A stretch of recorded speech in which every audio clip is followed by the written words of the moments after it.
Alô, graça e paz. Amém? Hoje eu trazer uma mensagem para vocês da palavra de Deus. Se encontra no livro de Atos 4, 31 e 32. Depois de orarem, tremeu o lugar em que estavam reunidos. Todos ficaram cheios do Espírito Santo. Da multidão dos que creram, era uma mente e o coração. Amém? Muito bem, irmãos. A sua igreja é cheia do Espírito Santo? O cristão havia orado e o Espírito de Deus os enchia dele. Quando a igreja ora, ela fica cheia do Espírito Santo. A partir daí, essa igreja cheia do Espírito Santo passa a ter características que merecem nossa atenção. Muita atenção mesmo para essa igreja cheia do Espírito Santo. A primeira característica de uma igreja cheia do Espírito Santo é a união. A atuação do Espírito Santo permite que essa igreja tenha união. Naquela época, a sua missão era pregar a doutrina do Evangelho. Era unida, ela tinha união nas ofertas, na adoração. Os cristãos se sacrificavam e compartilhavam tudo um com os outros. Suas doações eram voluntárias e baseadas no amor. A igreja cheia do Espírito Santo, ela tem que ter amor um pelo outro. E que tem que ter amor pela própria igreja, que é ele mesmo. Então, essas três características que a igreja tem quando ela é cheia do Espírito Santo. Esta primeira era o amor. Na época e agora continua sendo o amor. A segunda característica de uma igreja cheia do Espírito Santo, ela tinha grande poder. E hoje continua sendo assim, ela tem que ter grande poder. Podia contar com a simpatia de todos o povo. Apesar de oposições, o povo em geral se sentia atraído pelos cristãos.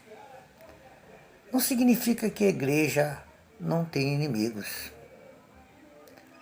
Mas aquilo que o Senhor fazia por meio dessa atraía a atenção e a admiração das pessoas que ensinavam por conhecer a Deus. Essa igreja que está cheia do Espírito Santo, ela tem que pregar a doutrina do Evangelho. Ela não tem que ficar lá palestrando, brincando de ser pregador, brincando de ser crente. Não, ela tem que, para ela ter poder, ela tem que ter o amor. Este poder que a igreja tinha, que quando orava por uma pessoa, a pessoa era curado, era transformado.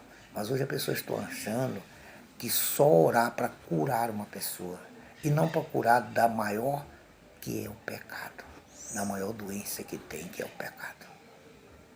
Você está orando mesmo lá na tua igreja para salvar o pecador? Você está pregando a doutrina de Jesus? Você está tendo simpatia lá na sua comunidade? Ou você está sendo chamado de vários nomes? Tem hoje pessoas que debocham da tua cara, porque tu não prega mais a doutrina, porque você está preocupado com coisas lá de fora e não com a tua igreja, não com amor à tua igreja, não com amor às almas perdidas. A terceira característica dessa igreja cheia do Espírito Santo é o crescimento. o Senhor lhe acrescentava novos cristãos diariamente. A igreja cheia do Espírito Santo, ela tem que ter crescimento diariamente. Tem que criar membros para essa igreja. Tem igreja que está passando mês, anos e não ganha uma alma para Jesus. Porque o pastor não está preocupado em ganhar alma, está preocupado em fazer mídia. Está preocupado em orar pelas famílias, orar por não sei quem, não sei quem. E a igreja está desprezando. Orar pela família é bom e não é errado. Mas como você vai orar por uma família se tu está errado e a tua família está errada? Então, em primeiro lugar, ore pela tua família. Primeiro. Busque a Deus. O evangelismo não é uma tarefa só de um, é de todos. Mas primeiro tem que ter um líder abençoado. Um líder que chegue quando tem um culto fora, um culto na casa do irmão, que tem que chegar primeiro é o pastor. Ou então o chefe da música para deixar lá, já tocando, tendo as musicazinhas para alegar o culto. Não. O pastor tem que chegar primeiro, para que ele possa fazer ali um comentário no evangelismo, saber primeiro qual é o culto. Tem pastor que está chegando para pregar o evangelho na casa do meu irmão, de uma irmã, que não sabe nem o culto o que é. Ele vai perguntar essa hora, o que é o culto? É porque esse pastor está muito mal informado. A equipe dele é ruim. Porque uma equipe boa desta igreja, quando é pedido um culto na casa do irmão, de uma irmã, é logo informado que culto é esse. Se é um culto de ação de graça, se é um culto de agradecimento, etc. e tal. Para que o pregador, quando chega, ele já sabe o que é o culto. Não, tem hora que não sei o que é o culto. Porque como é que você vai preparar uma pregação se você não sabe o que é o culto? A não ser que você for pego de surpresa. Mas se você é o chefe da igreja, chega num culto tem que chegar primeiro é o som. Alegria para alegrar o ambiente. Não. Chega primeiro o povo, depois que o culto já começou muitas horas que o som chega. Falta de quê? De amor pelos irmãos, de respeito por aquele que vai, pelo aquele que pediu o culto, desculpa, pelo aquele que pediu o culto. Falta de respeito pelos irmãos que estão ali. Então essa igreja que não tem amor, não tem poder, não tem crescimento, ela precisa ser renovada. Se essa tarefa é de cada um, então faz o seguinte, que cada um de seus membros procuravam ser testemunha eficaz de Jesus Cristo. Você ter dado testemunha. A gente vai num culto aí de ação de graça, num culto qualquer, mas ninguém dá um testemunho. Tem vezes o que está dirigindo o culto, que fez a abertura do culto, pergunta que ninguém vai à frente dar um testemunho.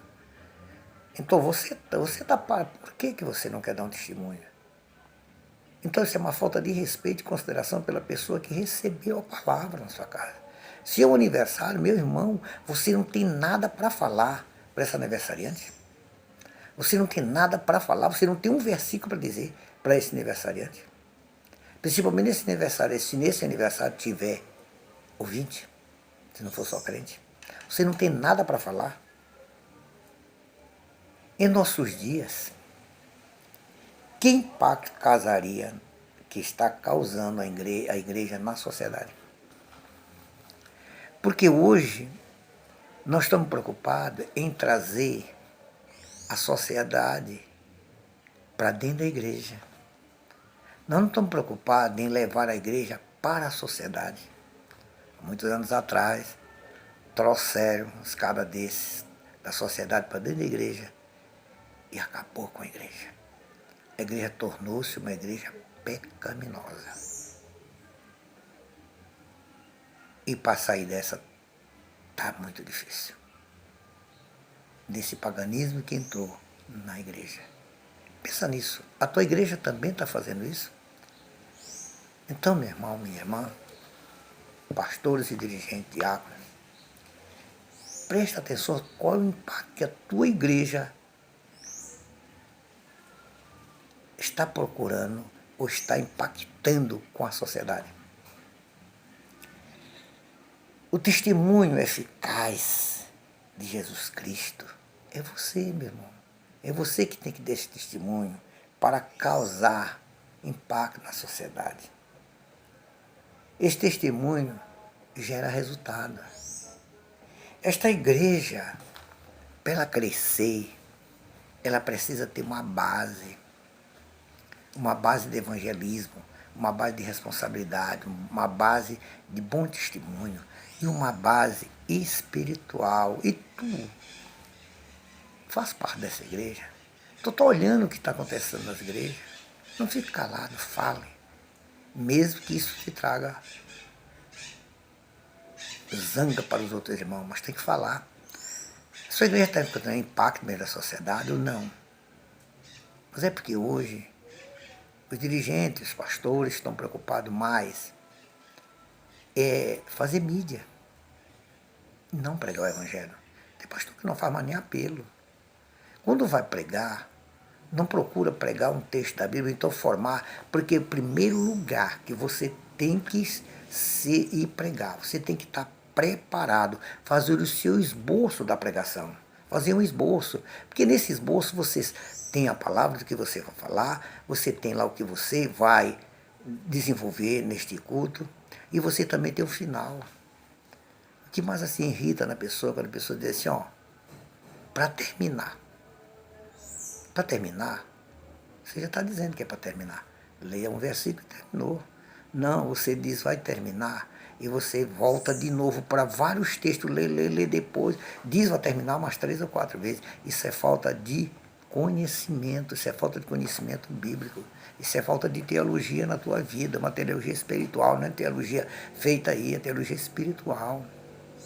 Você não está fazendo esboço da tua pregação. Simplesmente o camarada chega, fala, mas tem que falar alguma coisa da sua família, não sei de quem, meu irmão, lá na igreja. A tua família é tua família, mas ali tem várias famílias. Tem pessoas que não querem escutar isso. Ele quer escutar o bom testemunho, quer tirar uma boa pregação, uma pregação que vai impactar os visitantes, aquelas pessoas que estão nos visitando, impactar o crente, para que o crente fique cheio do Espírito Santo. Diga pelo menos um glória. Não. O dirigente está pregando. É uma frieza total. Ninguém fala. Quando o pregador nota que aqui a igreja está fria, ele vai e diz uma graça. Diz uma graça, uma piada. Aí a igreja ri. Ele acha que está agradando. Se não está agradando, meu irmão, a igreja forme a Deus. Então, uma igreja cheia de Espírito Santo tem que ter essas 3 características. Primeiro, a união e o amor. Segundo, poder. E o terceiro, o crescimento. Porque uma igreja que tem amor, que tem poder, ela cresce. Porque a igreja cresce, meu irmão, minha irmã, tem 3 bases para ela crescer. Primeiro, ela cresce para baixo. Crescer para baixo é porque tem que ter base, uma base feita. Muitas vezes você já chega numa igreja, acha uma igreja feita, a base, mas você não cresce. Fica só na base mesmo. É como uma construção. Na construção primeiro se faz o alicerce. Cava as valas, faz o alicerce, depois aí a construção cresce. Mas ela cresce antes, não é para cima, é de lado. Fazendo as colunas e vai colocando tijolo em cima de tijolo e vai crescendo. Ela vai crescendo de lado. Depois que ela cresce de lado, que é o segundo crescimento, ela já cresceu. Uma igreja que mãe tem que ter esse crescimento de lado, é ter várias congregações, fundar congregações, fazer ponto de pregação, para que essa igreja cresça de lado. Aí ela cresce para cima. A construção não é assim? A base, depois da base, os tijolos ao redor, depois dos tijolos vem o teto. Então assim é a igreja. A base, crescer de lado, aí depois o teto. E esse teto é a igreja mãe, que está firme, está cheia do Espírito Santo, que ela está cheia de amor, carinho para dar. Ela está cheia de poder e ela cresce. Este crescimento, meu irmão, é poder de Deus. Porque a igreja cheia do Espírito Santo, naquela época, eles impactavam a sociedade acreditava na igreja.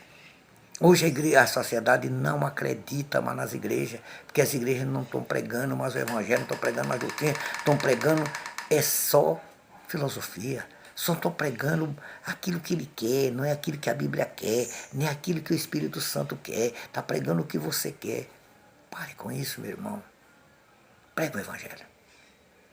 E seja uma igreja cheia do Espírito Santo, que você é o templo do Espírito Santo. Seja isso. Faça isso. Em nome de Jesus. Muito obrigado. Que Deus abençoe estas palavras na tua mente e no teu coração. Dê um like aí nesse canal e assiste que vem mais mensagens por aí. Muito obrigado e um bom dia, boa tarde, boa noite a todos. Amém?